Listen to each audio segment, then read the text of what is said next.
My name is Collette Garland and I'm a role model with WRDC, and you can check out my profile on their page for more information.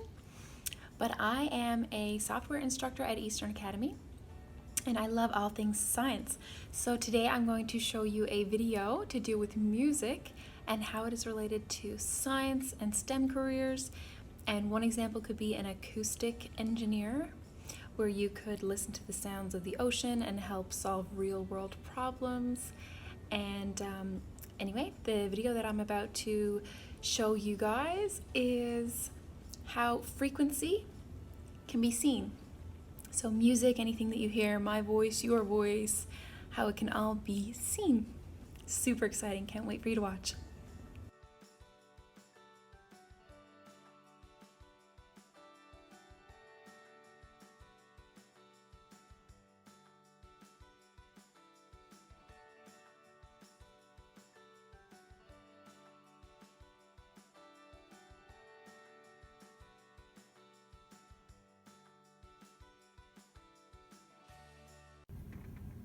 Okay, at 400 hertz, let's see what it looks like.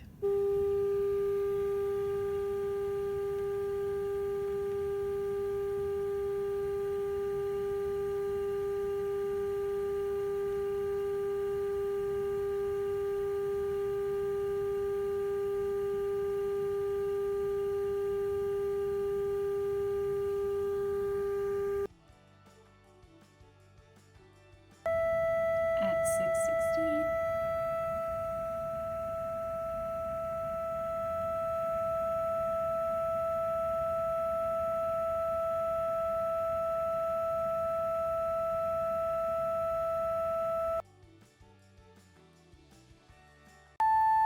At 880.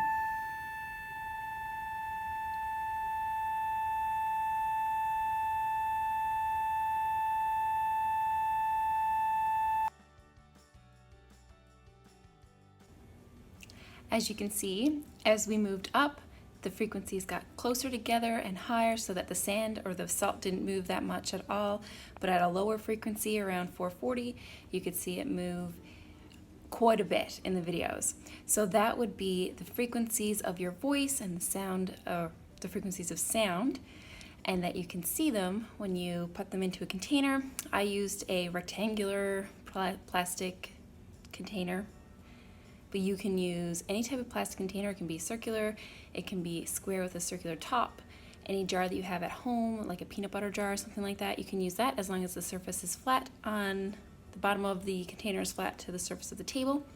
And just cut a corner out so that you can stick your phone in, make sure it's nice and tight, and pull a balloon tot over the top, or a rubber glove like I used. I used an elastic band to keep it close, and then I just taped paper around it so that the salt didn't bounce off. And then stick your phone in. I'll give you the link in this video, the description box below, for what website I used to get the tones. And then you can give this a try at home. Good luck and have fun.